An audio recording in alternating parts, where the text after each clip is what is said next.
ఇక సంక్షేమం ఎంబీసీ కులాల అభివృద్ధి పర్యవేక్షించేందుకు ప్రత్యేక ఎంబీసీ సంక్షేమ మంత్రిత్వ శాఖ ఉన్నదా?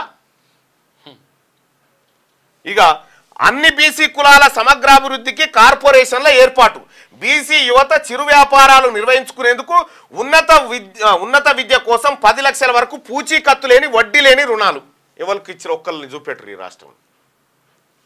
ఇక అన్ని జిల్లా కేంద్రాల్లో 50 కోట్లతో convention hall, press club, study circle, library, క్యాంటీన్లతో కూడిన ప్రొఫెసర్ జయశంకర్ బీసీ ఐక్యతా భవనాలు. బీసీ ఐక్యతా భవనాల్లోనే జిల్లా బీసీ సంక్షేమ కార్యాలయాలు ఉన్నాయా సార్? ఎందుకు పెట్టినాడు సార్? ఇది బీసీ జనాన్ని మోసం చేయడానికి పెట్టినామా మనం? బీసీ జనాన్ని మోసం చేయడానికి పెట్టినామా? ఇది దేనికోసం పెట్టినాం? ముఖ్యమంత్రి గారు సమాధానం చెప్పాలి దీనికి. ఈ అధికారంలోకి వచ్చిన 6 నెలల్లోపే బీసీల రిజర్వేషన్ పెంపు అనేటువంటి మాట చెప్పినాం. మనం ఎందుకు చేస్తలేము? అధికారంలోకి వచ్చిన 2 నెలలకే అంచనాలు పెంచారు ప్రాజెక్టులై.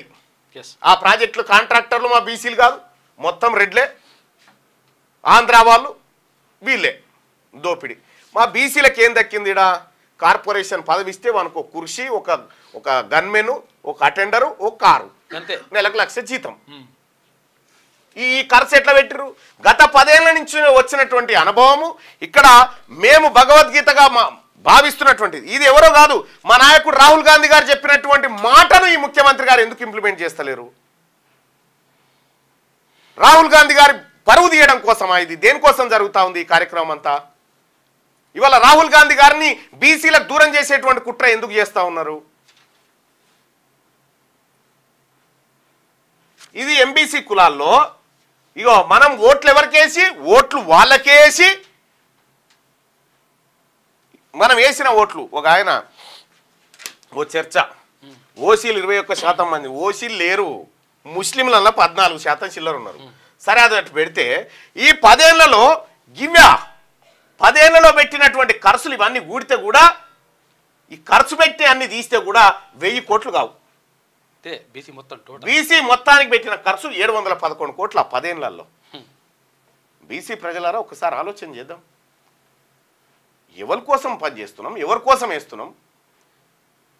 ఎంబీసీ కార్పొరేషన్ మీరు ఎన్ని చెప్పినా, మీరు ఎన్ని కాకమ్మ కబుర్లు చెప్పినా ముఖ్యమంత్రి గారు బీసీల మీద వివక్ష సాగుతూనే ఉంది, కొనసాగుతూనే ఉంది. బీసీ ప్రజలను కేవలం ఓటర్లుగా చూస్తూ ఉన్నారు. ఇది తప్పు. ఇది రాహుల్ గాంధీ గారి నిర్ణయానికి వ్యతిరేకం.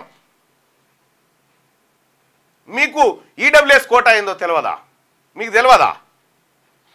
ఒక ముఖ్యమంత్రి అయి ఉండి మీకే ఈడబ్ల్యూఎస్ ఏందో చూడండి అని అంటే మీకు తెలియదా ఏందో అనేది? పర్ఫెక్ట్గా అందులో ప్రతి అక్షరం తెలుసు మీకు. కానీ అది ఓసీలకు అక్కడికి వచ్చే కార్యక్రమం కాబట్టి మీకు తెలియదని చెప్తా ఉన్నారు. ఇక్కడ బీసీ ప్రజలారా ఇది దక్కినటువంటి ఎంబీసీ ఎంబీసీలు మోస్ట్ బ్యాక్వర్డ్ క్లాసెస్ కు 3600 కోట్లు కేటాయిస్తే 14 కోట్ల ఖర్చు చేసేది. నిన్న మొన్న పెరగలే అంచనాలు, ఎస్ఎల్బీసీ అంచనాలు, ఈ ప్రాజెక్టుల సీతారామ ఈ అంచనాలు పెరగలే? నిన్న మొన్న పెరగలే? బైసాబ్ పెరగలే? 1000 కోట్ల రూపాయలు పెరిగింది. ఎందుకు 1000 కోట్లు పెరిగినాయి? కాంట్రాక్టర్ రెడ్డి గారు కదా, ఆయన బతకాలి కదా. మన కోసం లేవు ఈ ప్రభుత్వాలు. బీసీ ప్రజలారా, మన కోసం ఈ ప్రభుత్వాలు లేవు.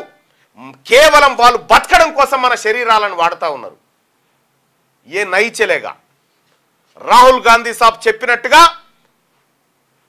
ఎవరిది ఎంత వాటో వాళ్ళకంత దక్కాలన్నాడు. మేమెంతో మాకంత బీసీలం, మేమెంతో మాకంత. ఇక్కడ దక్కుతున్నది ఏంది? సెక్రటేరియట్ మొత్తం ఈ వ్యవస్థ అంతా మొత్తం మా ఇంటి పరివారం లెక్క మీరు చూసుకుంటే 150% పైన ఉన్నటువంటి బీసీలకు ఈ ప్రభుత్వంలో పాత్ర లేదా? బీసీలు పనులు కడతలేరా? సచివాలయాన్ని సగానికి జీర్తే కదా బీసీలకు సగం వస్తుంది. అందులో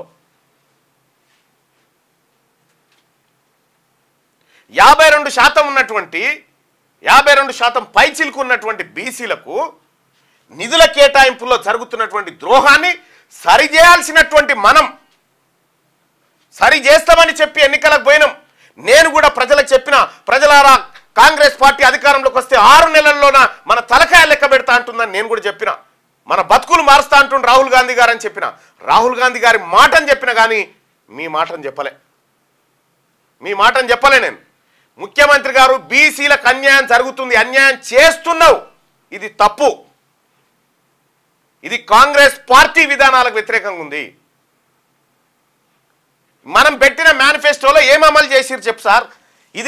ఇది రాహుల్ గాంధీ గారికి ఎవరన్నా ప్రశ్నిస్తే రాహుల్ గాంధీ సార్ ముఖం ఏడ పెట్టుకుంటాడు, అప్పుడు ఆయనను అవమానిస్తారు కదా.